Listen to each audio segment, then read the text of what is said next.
of a peaceful, credible, transparent, and inclusive elections. Allow me, therefore, to really thank the ministry, because since we joined Iebc, when the new commission was duly constituted in July last year, 2025, we were confronted with the heavy task to conduct the first ever election under the new commission. And being fresh and new, we were a bit nervous, and we did not know how the mini polls, what the media dubbed as the mini polls, we did not know how it will go. But we realized that we have friends, we have support, we have institutions that also care about this country. And when we launched that exercise, the first by-elections under my leadership, where we conducted 24 elections, both for the senator position for Baringo, 24, we had, I think, 6 for members of parliament, and then we had 16 for members of the county assemblies. That exercise took place last year in September, I think? November, yes. Contributing with the voter registration launch. Took place in November, and we executed it with precision. And it was the first successful elections we conducted under this new commission. And the success of that by-election, which was dubbed as the mini polls, was largely attributed, of course, to the hard work, to the commitment and dedication of the Iebc staff, who are very professional and experienced in managing matters related to our elections. And beyond our staff, that by-elections was supported largely by the Minister of Interior and National Administration, the National Police Service, and all the security agencies, because we had challenges around the issues that other speakers have spoken to or alluded to, the issues of gangs and goons that were mobilized around the political contestants that time. And I remember we forestalled violence in most places, and we dealt with the challenges in constituencies such as Kasipul. So allow me, Waziri, therefore, to thank the ministry and also to thank the National Police Service for the support they have provided to Iebc in the discharge of its mandate.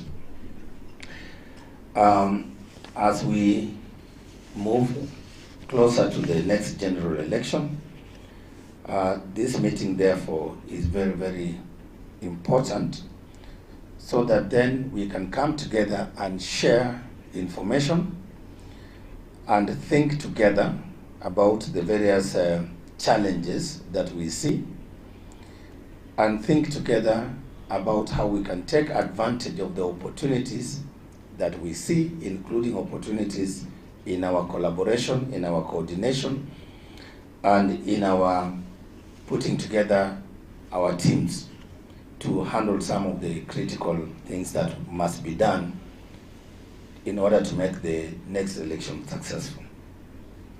One of the areas that we are concerned about in terms of the next elections is voter registration. We've just concluded the enhanced voter registration exercise last month, where we registered 2.3 million Kenyans, eligible Kenyans, within a time span of 30 days, 4 weeks. That is commendable, and I must thank my staff of Iebc and also the stakeholders who supported us. Overall, now we have a additional 2.6 million Kenyans who have joined our register. We congratulate them and we thank them for coming out to perform their national patriotic duty as responsible citizens who are required to come forward and register and participate in making our democracy work. Our registration will also face challenges in terms of the issuance of national identity documents, and this is a matter that most of the citizens where we visited, where our teams were, those who did not, who are not able to come to register because of lack of IDs, they requested that we pass this message to the ministry, and particularly to the department responsible for national registration. And I'm glad the PS present here today has assured us that they are working day and night tirelessly to improve on the issuance of the national identity cards. And this problem of lack of ID cards is across the country. Most places, right from Nairobi here, Central, Lower Eastern, Upper Eastern, Northern Kenya, the southern part of the country, the borderland communities, those communities that live along our international borders, have also asked us to tell you, Waziri, and your PSS, to avail to them these documents.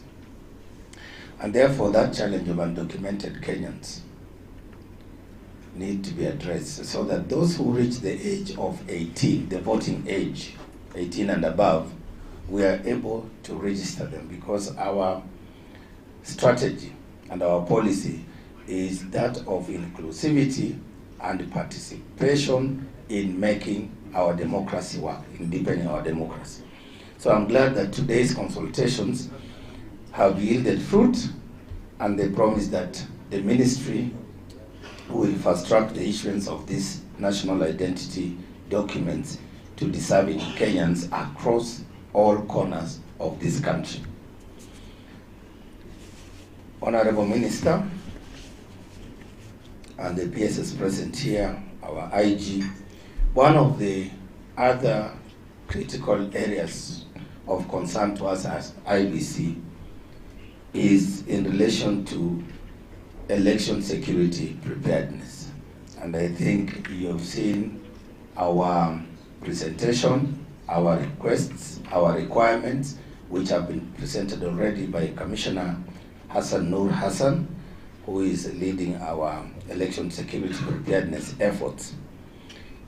We know as a country we are faced with challenges, emerging challenges. Of course, the issues of our young people sometimes participating in this phenomenon called goonism, and of course joining these criminal gangs and being mobilized by political actors. We as Iebc are very clear on this issue, particularly our Inspector General. We need to deal decisively with this issue, both from the demand side and the supply side. Because these young people on their own do not engage in political violence. They are people who have the demand for their services. And of course, being unemployed and facing some of the challenges, then they are likely to engage in these activities for survival. So we need to find out who are these people who demand these services. Who are these people who are mobilizing violence against other Kenyans in the name of contesting? Because my position is, if you are looking for a job, to be a member of county assembly, or to be a member of parliament, or to be a women representative, or a senator, or a governor, why would you cause other Kenyans pain? Why don't you talk to them, convince them, tell them your policies, your agenda for them, instead of you mobilizing them to disrupt other people's lives and of course property and businesses. So we are very clear on this. We need the security agencies to investigate. DCI is present here. We need them to be arrested and to be held accountable. And as we move, when we declare the election period, the campaign period, when the Electoral Code of Conduct checks in, we as Iebc will also take decisive action, including disqualifying some of those people whom we will have information about their activities in perpetrating violence in this country. So we are very clear on that. We have agreed with the entire commission that we will strictly enforce the code of conduct as against those politicians, whether sitting or aspiring to unseat those who are sitting. What I'm told in the field, the standing politicians. Kuna wenye wameketi kwa kiti, wamekalia kiti, na kuna wenye wamesimama wanangoja kuang'oa. So let us work on this security arrangement as has been presented here. We must have a robust election security arrangement program with all those coordinating mechanisms and structures, of course led by myself, the IG, all the services that are involved, the intelligence, the investigation, and all of us. And of course the civil society is also part and parcel of that election security arrangement program. Third, which is I think my last point, is on our, again, partnership and collaboration in the area of conflict management and peace building. Of course, we know that prevention is better than cure. We have already been told by the analysts, the IG has presented a comprehensive report here about the various threats, the way they see it. Iebc has also presented our threat analysis. We've also mapped the hotspots, just like the security. So we need to harmonize all this so that then we design strategies and approaches to deal with those issues. And for me, I will emphasize prevention better than as a better approach than waiting to deal with the aftermath. So peace building and conflict management should be central to our efforts. We need to activate the systems to coordinate peace building and conflict management efforts. We need to activate mediation committees. We need to up our game in peace messaging, calling upon Kenyans to maintain peace and patriotism. And therefore, all that infrastructure, what we're calling the national infrastructure for peace, which starts at the national level all the way to the grassroots. And I think at some point, 2013, that infrastructure was housed under the Ministry of Interior and National Administration. So we need to look at that, the National Steering Committee on Peace Building and Conflict Management. I believe the policy for conflict management and peace building was passed. If not, we need to fast track it, because it's very important for us to use soft power to engage, to mediate, to use other alternative means, because using hard security alone might be sometimes problematic. We need to complement their efforts so that where it's necessary, we prevent incidences of political violence, political mobilization, ethnic profiling, and all those negative things that are likely to affect our environment for conducting a peaceful, credible, and election that Kenyans will accept and believe in. So as I conclude, allow me to emphasize that the success of the 2027 general election will largely depend on how effective our institutions coordinate and collaborate, and that journey begins today. And Waziri, allow me to inform the nation that today Iebc is having this joint consultative forum with the Ministry of Interior and National Administration. We will also engage with other ministries and other departments of government that have a mandate that has a bearing on these national elections. Because it's a national exercise, it's a national duty. So we'll be talking to other agencies, for example, the Communications Authority on matters of network and the digital space. We will be talking with the National Cohesion and Integration Commission on, of course, how they can effectively discharge their mandate to support us to deal with issues of hate speech. We will be also discussing with other commissions, EACC, on issues of bribery and treatment of voters. We'll be talking with the National Commission on Human Rights to also see how we'll address issues of human rights violations in an electoral environment or context. We have already engaged with civil society and will continue to do so. We have also engaged with the international development partners, and we are mobilizing support also from that end. We also had sessions with some of the political leaders, both in government, in the ruling coalition, and also the opposition. And we are saying these elections must be inclusive. It must bring everybody on board. And we will continue to do that. As we move forward, we are also planning to activate the election support program, and we'll be having roundtables to discuss the security challenges and threats to our elections, as has been said. And that effort is led by Commissioner Nur Hassan. And IG, we request that we convene a meeting very quickly so that we can roll out that program. We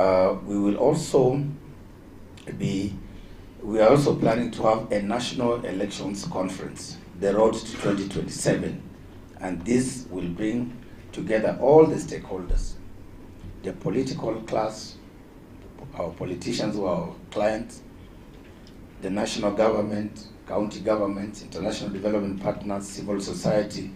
All these groups will be invited so that we have a national dialogue around what kind of elections are we going to have in 2027, because it's our collective responsibility as the Kenyan people.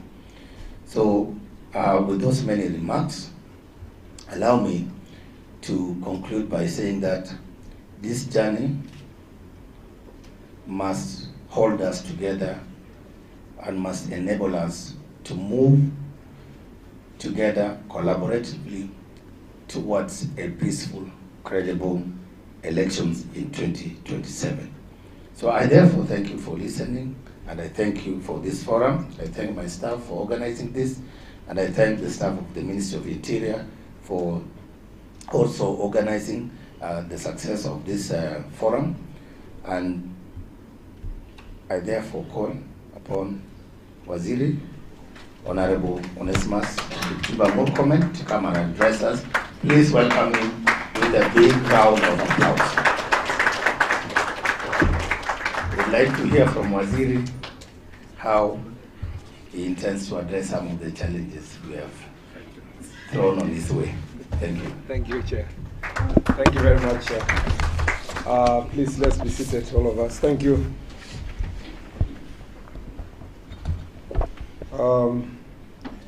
The Chair of the Independent Electoral and Boundaries Commission, Mr. Erastus Etung Ethekon. It's been said you are triple E, and E in the past was not a very good, grade. But I'm told when it is now when you double the E, it becomes it is the best grade under CBC. So it means exceeding expectations.